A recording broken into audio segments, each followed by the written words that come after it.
So today we're going to be talking about software security at the speed of DevOps. So I'm going to jump right into the conclusion that I want you to leave this presentation with, that I hope you leave it with. And that is that you need a DevSecOps platform to enable your security practices and processes in a DevOps environment.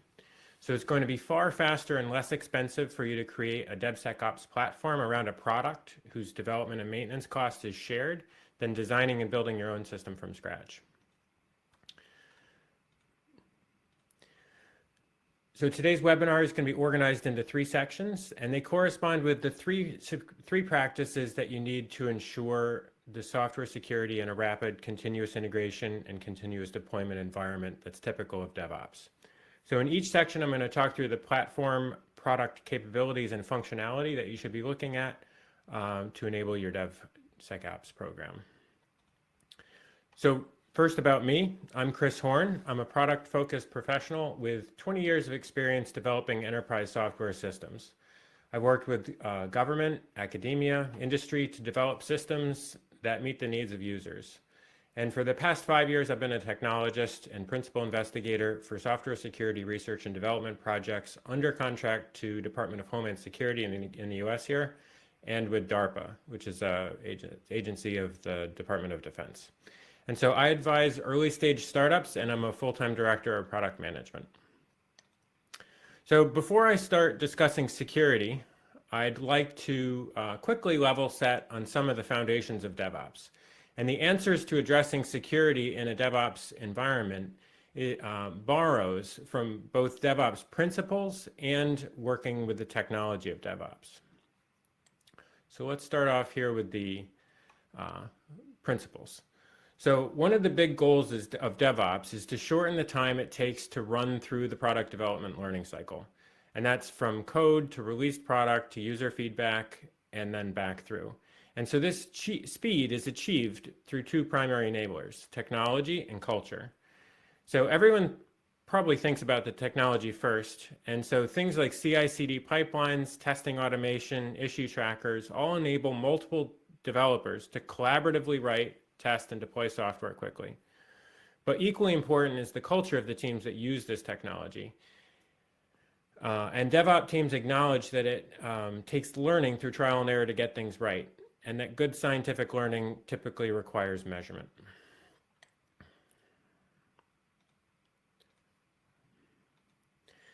Second, let's talk about operating environment. So CI/CD pipelines are the technological heart of a DevOps process. And so they take code from all the people in the development team, they run it through a series of automated tests and verifications, and then automatically deploy that software into different operational environments. So the key elements that I want to point out in all this, in this pipeline, are the different testing phases in the CI/CD pipeline here. I don't know if everyone can see my cursor, but in this center box with the CI/CD, we have a few different stages of tests that are going on. So we can look at source code and low-level functionality of built software like unit and integration tests, and then subsequently more fine-grained levels of testing are like smoke, and then end-to-end and regression testing. And so these are all different ways that we qualify software to run and trust that it's going to work properly in production. And the other thing here is this issue tracker, and that receives bugs that are identified during all these testing phases, and we use them to keep track of all the defects that are found. So in some sense, you already know the answer to this question: how do we enable security in a DevOps environment? Because I told you this 3 broad security practices. But when you start planning about how you're going to actually make these practices work, you're going to realize that DevOps is enabled by technology, and so is security. And so that technology is a DevSecOps platform. And this platform should offer you a number of capabilities that enable the practices that you need to succeed with security.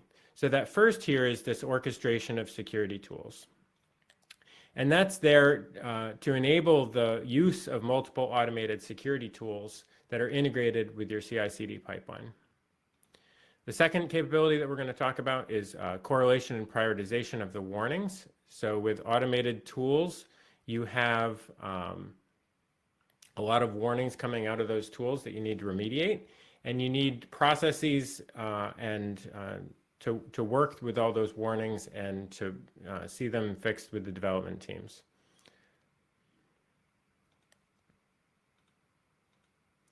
And the third capability here is data intelligence and analytics.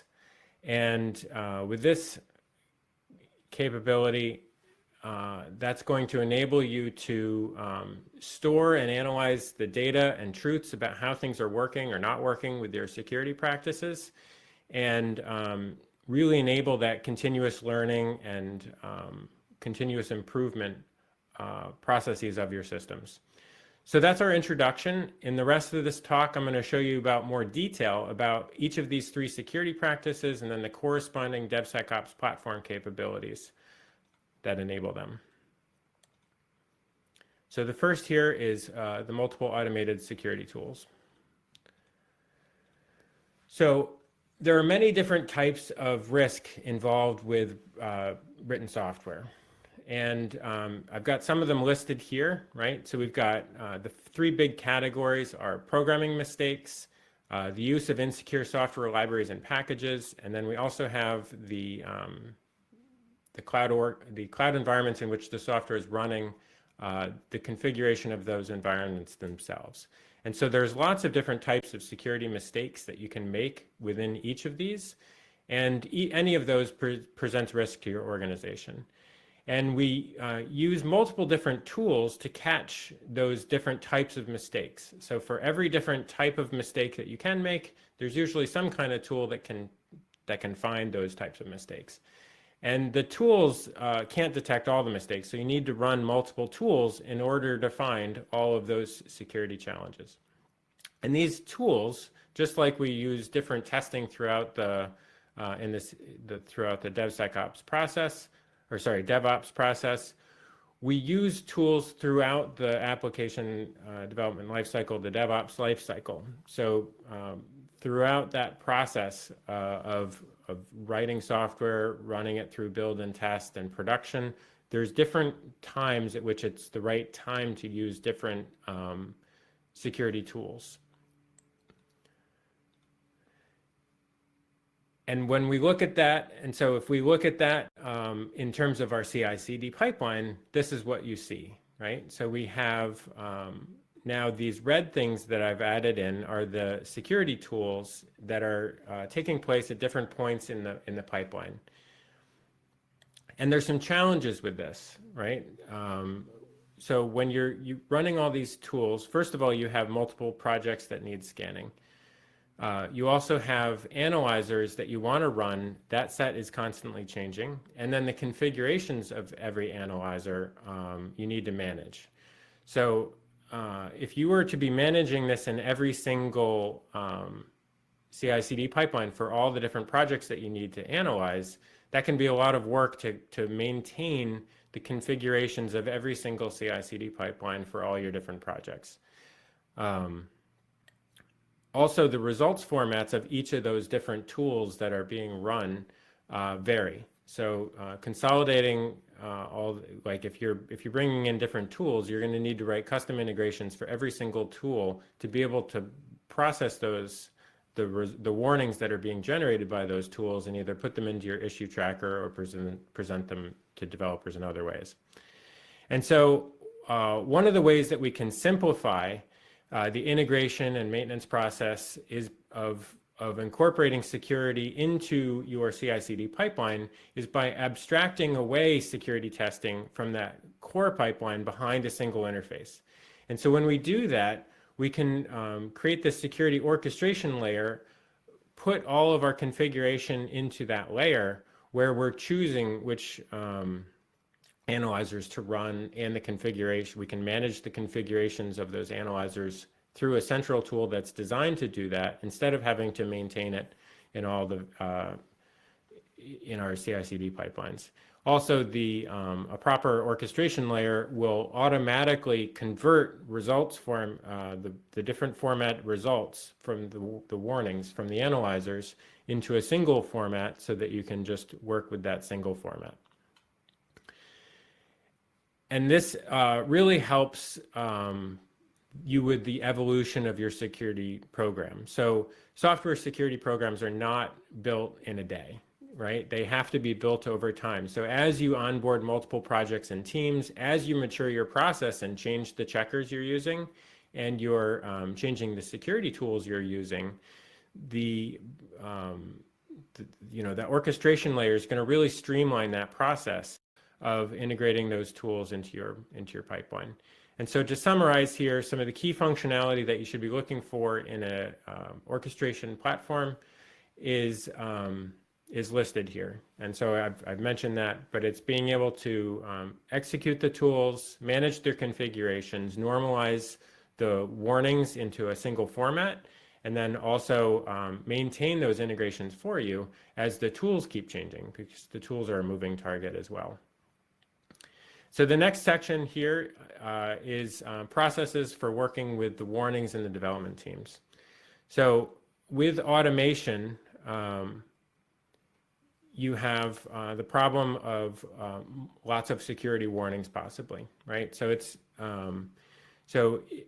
from the CI/CD pipeline, you've got testing at various stages in that. All those warnings are coming up, and if you feed them straight into an issue tracker, you can really overwhelm development teams with findings and hide the high-risk issues that you should be addressing behind all that noise. And so you can lose track of what really matters and what needs to be fixed.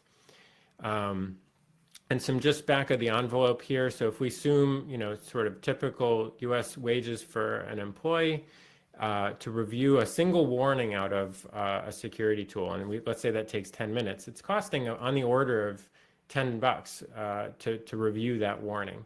And so when we get lots of automated warnings, those costs can really add up. And so the solution that you should be looking for is one in which is to reduce the number of warnings that need to be reviewed manually. So you should be applying the principle of automation to correlate and prioritize the warnings that deserve your attention. And so this correlation and prioritization functionality, you can stick that in front of your issue tracker so that you're only bubbling up the most relevant things to your development teams.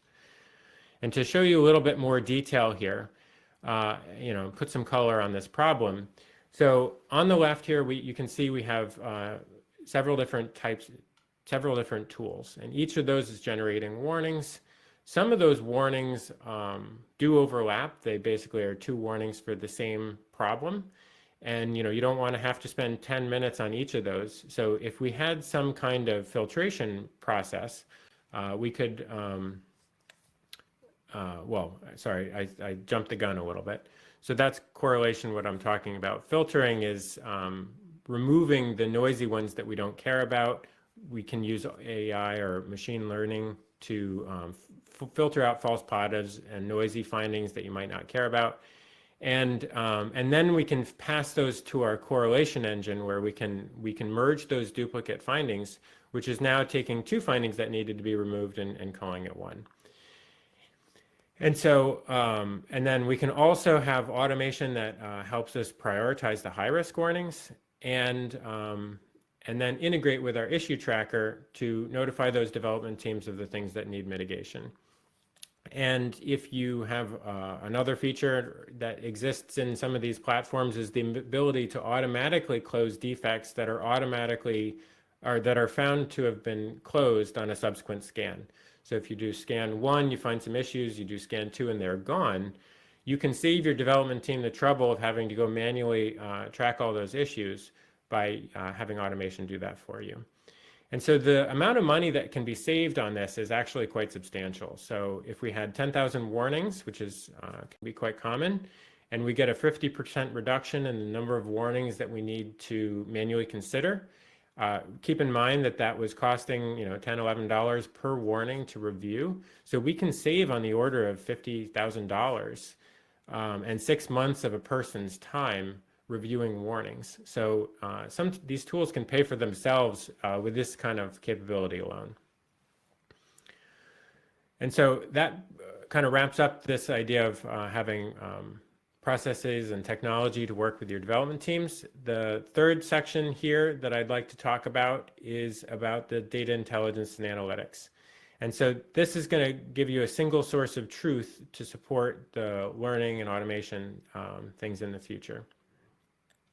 So when you're monitoring and collecting information about all the issues that you're remediating, you can basically put them into a data warehouse kind of system, and that data provides you intelligence and analytics about how your processes are working. And the data there can support multiple needs. So there's a lot of different stakeholders within a software development organization who are interested in that type of information. So I've got a few listed here: security, compliance, and engineering. So when we're measuring those processes and we're keeping track of the warnings that we're finding, and we're also keeping track of all the date time stamps of when we're fixing things, we can start measuring how long it takes to fix issues. We can measure the severity of issues. We can keep track of all the work that's being done and the status of things, and then report on that and use that for process improvement. So compliance folks are interested in that, to report on that, to demonstrate compliance with things like SOC 2. Security and engineering are interested in looking at mean time to resolve and things like that for process efficiency.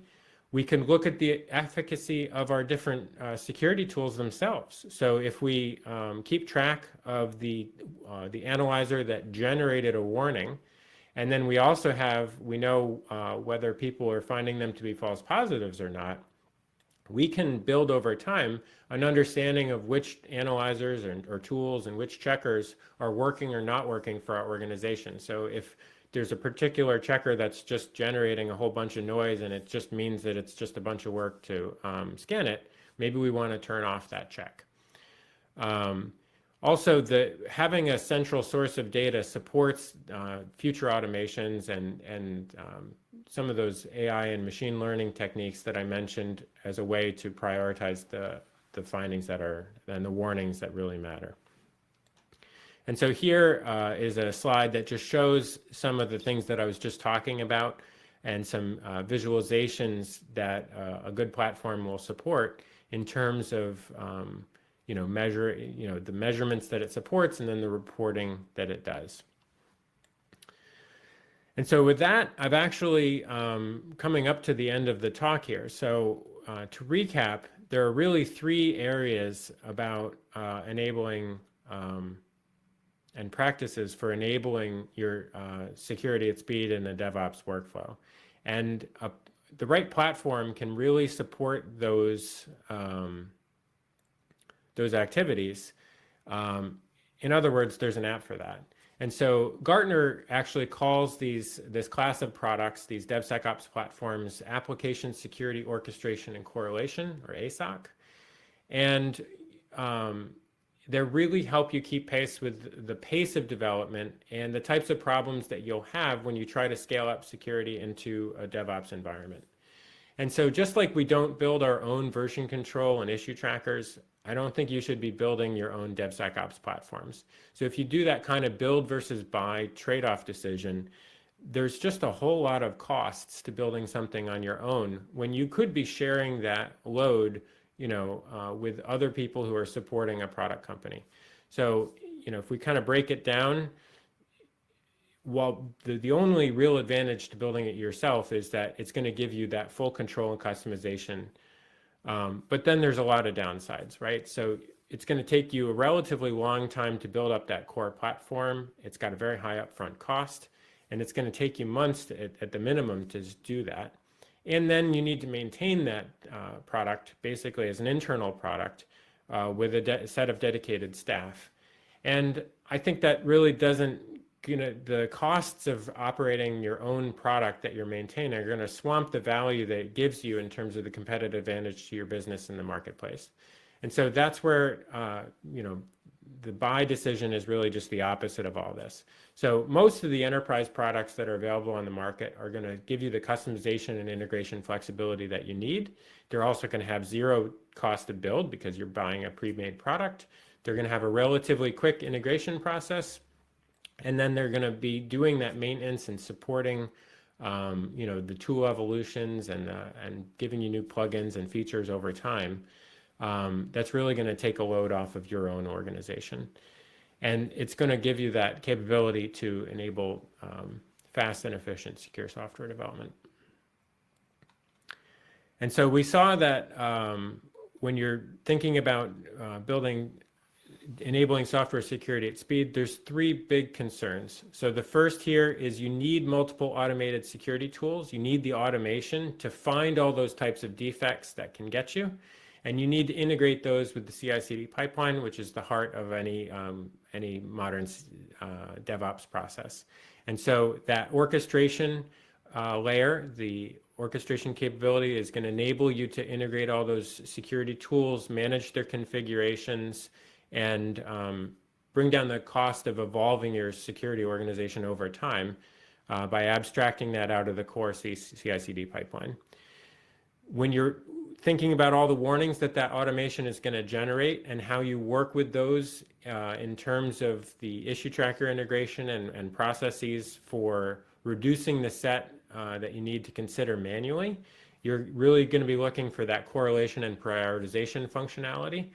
And then the final thing is you need a platform that's going to be able to accumulate the information about your practices so that you can measure them and use that information and data to drive learning and continuous improvement activities. And so that's enabled by these data intelligence and analytics sets of functionality in these tools.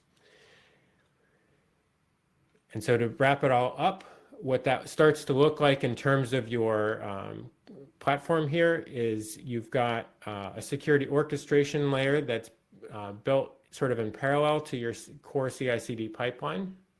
The information from that gets fed out through integrations with your issue tracker. It gets run through correlation and prioritization functionality to minimize the amount of work that you have in order to keep up with all that automation. And then all of these two capabilities are feeding information and storing information into a centralized intelligence and analytics platform that allows you to do that kind of continuous improvement that we were just talking about. And so with that, I'm all wrapped up. Thank you very much